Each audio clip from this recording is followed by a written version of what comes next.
Yo, what's up, dude? Welcome back to the VoskCoin YouTube channel. Today we're going to be reviewing the Spondoolies SPx36, which is an X11 miner that debuted for over 15 grand. But it's a lot less now. I know what you're thinking.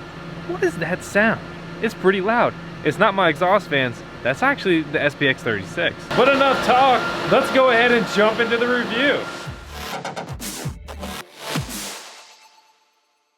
The latest and greatest Dash miner has a pretty expensive price tag. Does the performance match it? Well, let's go through this step by step to see if this cryptocurrency miner makes sense for you. And yeah, I know, the market's down, coins aren't looking good, you're scared, your weak hands are trembling, so are mine, but maybe it makes sense to take some of your money, right? Instead of cashing out into USD, you could hide in hardware. Just something to think about. For example, if you think Bitcoin's going to continue to go down, you think we're going to go down to that 1200 USD, 1500 USD mark, then instead of cashing out, maybe you could consider buying into hardware. And this isn't some kind of hardware show, just hear me out, think about it.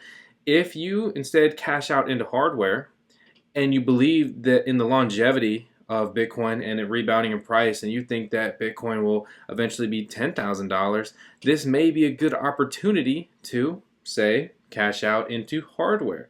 Again, we're going to go over the pros and cons of this miner, the Spondoolies SPx36, in this video to see if you think it makes sense. But I just wanted to give my 2 cents on that because I think that is a really good option that sometimes people overlook. The Spondoolies SPx36 miner, which is, if you don't know, the biggest miner you may have ever seen, the loudest miner you've probably ever heard.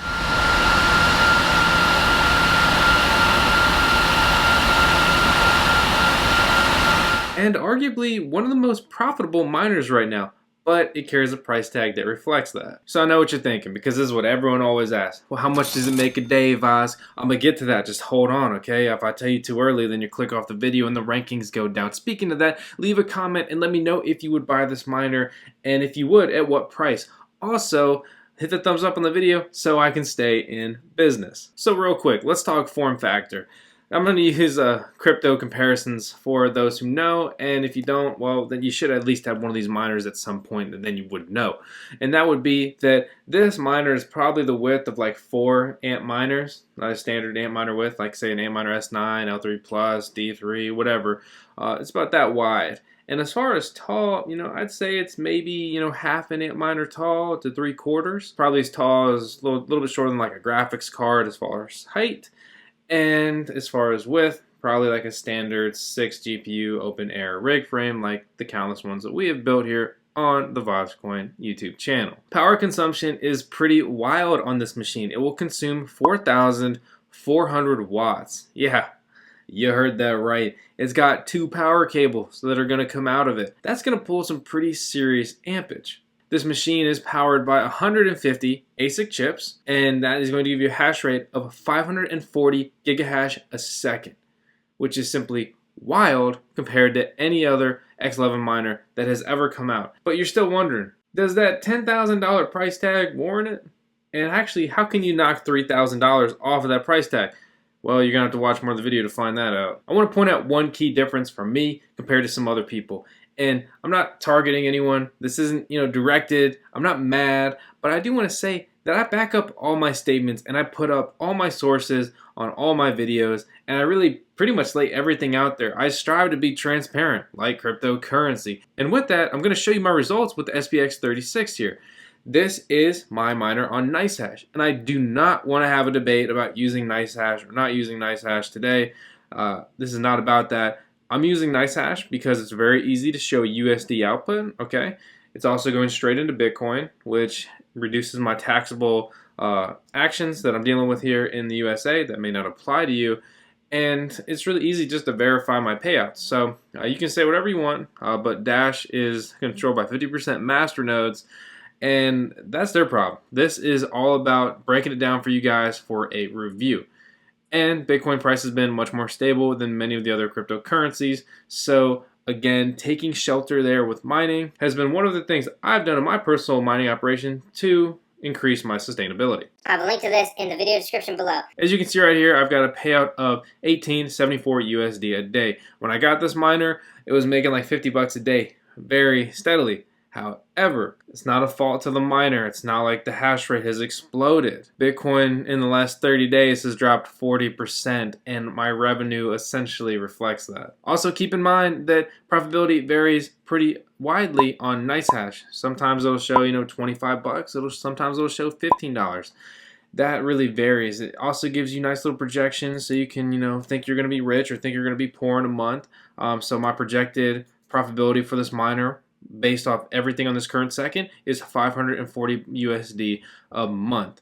And you can come down here, you can see my hash rate, what I've been earning as far as on Nicehash, and you can look at my profitability. You can see my most recent payout there. You can look up this address on the blockchain, and when you do that and you average my payouts, disregarding the initial one, because then I have numbers that can be more accurately analyzed, for the last 22 days has been making $26 a day on average. And keep in mind, Bitcoin price has been getting hammered, okay?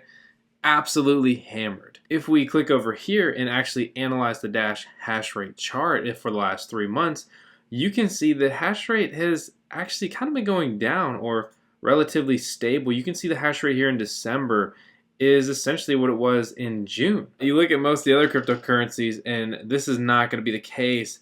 And right here, basically this is an issue of people running miners that are just no longer profitable.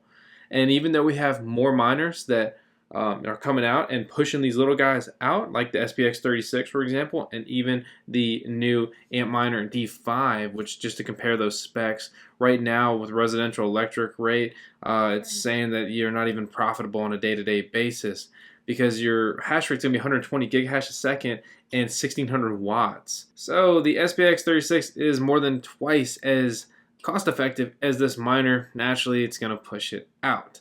But my point is just that you would think that with these newer miners that the hash rate would be ballooning, but because of the situation we're in with the market, it's actually kind of the opposite. Miners are going off, new more powerful ones are coming online, also pushing more miners off, and it's kind of remaining pretty stable, which is actually pretty good for the outlook on the SPx36. But let's run it back to profitability. So with the current Bitcoin price as it actively updates, this is the amount of Bitcoin mined in 22 days, which averaged out to $26 a day. That's where I got that number tripped up right there. That was $568, or basically $569 at this current sad Bitcoin price. So you take that number, and basically with the coupon code of VoskCoin that I'm going to give you here at the end, or I actually just gave you right there, we're looking at, if nothing changed, basically 1 year to break even on your investment here. However, most people think that cryptocurrency will go up, so ideally you would break even earlier. However, cryptocurrency is volatile. This is for entertainment purposes. I'm not your dad. It could go down and you could lose your money. That sucks, right? But that's the game we play. And speaking of that game, that's exactly why I'm going straight into Bitcoin. Some people like Dash, some people don't. Dash is digital cash, which I think they have an excellent name in that regard. Digital cash, Dash. I always love that. Digital cash you can spend anywhere. Instant private payments online or in-store using our secure open source platform hosted by thousands of users around the world. Doesn't that sound a little more like an advert? Maybe I sound crazy. I don't know. But bottom line is, I don't hold any Dash and I don't want to hold any Dash. So I'm going straight into Bitcoin. But that doesn't mean I don't like Dash miners. And on that topic, I think that this is an excellent example of how you can use a miner to acquire the cryptocurrency you actually want. I've shown this countless times on the channel, but I haven't really talked about it recently. This is a good miner for accumulating more Bitcoin if that's your goal, or you could be selling that and getting into another cryptocurrency. And that's one of the many reasons I like to make the case for crypto mining, because some people think, well, I know I've got a Dash miner, it's just going to make me Dash. And that's absolutely wrong. That mines cryptocurrency. Yeah, that mines Dash, or you can use a service. There's plenty of them out there, but again, like Nicehash, don't freak out about it. I'm not here for that debate today, and no, they did not pay me. You use a service like that, and it'll automatically, obviously for a fee, convert whatever you mine, for example, X11, which is almost entirely Dash, into another cryptocurrency, for example, like shown, Bitcoin, which this miner does not mine Bitcoin. But through this exchange of service, basically, it earns Bitcoin. So as always, there's different vehicles to get to the same destination. So you're probably wondering, Vos, what's the Dash look like? What's the interface look like for this miner? Well, First log in, admin to get into the SPx36, log into your router, and you'll be able to find out the IP address associated with this if your router's set up that way, which by default they all are. Or you could use something like who's on my Wi-Fi. As you can see right now, we've got our hash rate, and it even has a hash rate for the last month, which is pretty cool. I mean, you don't normally get a readout like that. I mean, that's very, very stable. You know, temperature fluctuation has been all over the place. It's been a little warm, and it's been pretty chilly. You can see right here with the pools that I've put in, have had almost 100% uptime with the pool that I chose. Very few rejected shares, especially using a service like Nicehash. Sometimes you can get a lot of rejected shares. Also, rejected shares varies greatly depending on the actual algorithm you're using. And sometimes when you get a miner that's just bumped up crazy in hash rate compared to previous ones, kind of like the SPx36 did, it's not uncommon that it comes along with a bunch of rejected shares for numerous reasons. But as far as setting this miner up, it's really easy. So I put my pool in here. I'll have all this stuff in the description. You can copy and paste and throw it on yours if you'd like to. Profile, I just put X11. That's my username. That's my password. For example, to use like a Dash pool, you would just use that. You just say X11 if you want. Put in a Dash address. This is a Bitcoin address, key, denotion right there. And you can specify difficulty if you would like to. They have a pretty nice interface. If you go over to settings, you can change your password to make your device more secure if you would like to do so. You can also upgrade your miner software directly from the device. That's pretty scary. Note that power interruption during the upgrade may brick your unit. Hope we don't lose power, but based off the last month chart, we shouldn't. So that upgrade goes almost instantly, and it says, please reboot your miner, and all you do is click reboot, and here we are.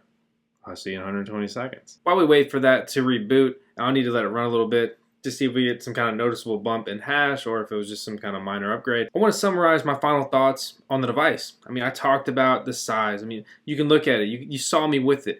It's a very long miner. It's incredibly heavy. And I want to make a note, dealing with Spondoolies was actually really easy. Ordered right off their site.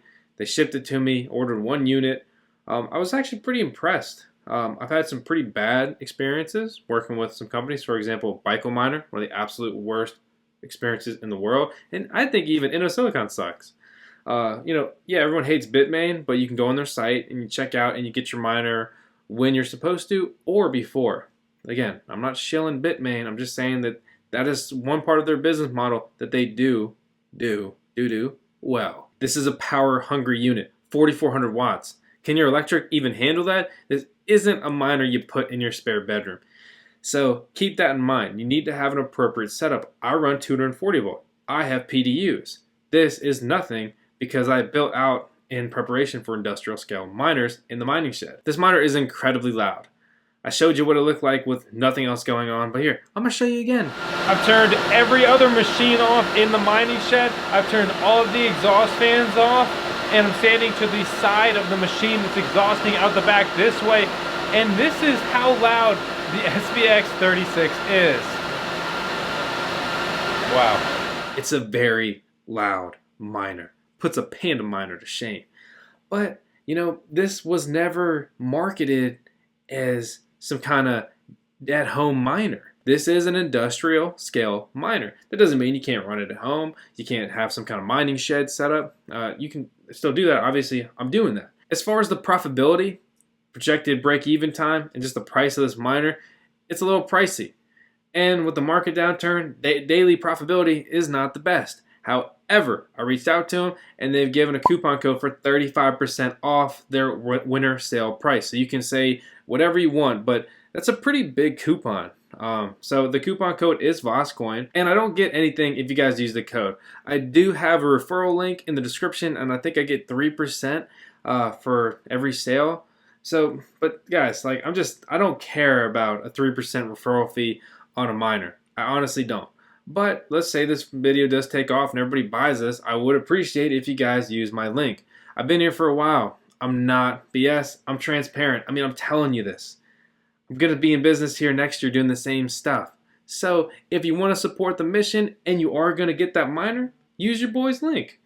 Simple as that. But I don't care. You know, I'm not here shilling a miner so I make 3% off the sale. That's not my style. Okay, I already bought Tails Christmas presents. or good. All in all, it's hard to recommend really anything these days. Like I said earlier in this video, I think one of the key things for people to think about is to take refuge in hardware. If you truly believe, okay, you truly believe that X crypto is going to be X price within X time, perhaps buying into hardware could be very lucrative, especially now that we're in this bloody bear market. You know, cryptos or hardware's not flying off the shelves. Hash rates aren't getting jacked really any more than they already are. We've already had too much hash to support current prices. But, you know, that doesn't mean that a more powerful miner can't come out like the SPx36 and then be pretty profitable. Yeah, it's expensive. And if you disagree with the price, don't buy it. It's as simple as that.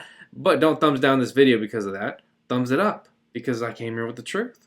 And speaking of what else you should do, make sure to hit that subscribe button to the VoskCoin YouTube channel to stay up to date with everything crypto and, of course, mining reviews, and really just general cryptocurrency news. Let me know what you think about it. Honestly, I want to hear your thoughts. I read every comment. And if you're nasty in the comment, you get banned. So let's keep it productive, let's keep it intelligent, and let's keep pushing crypto forward. I'll see you all next time. Thanks for watching. And you thought I forgot. You thought I forgot to tell you if the update made any difference. No, miners run about the same. So no decrease in hash and no noticeable increase in hash rate. See you next time. I just wanna be with you. Yeah, I just wanna be with you. I just wanna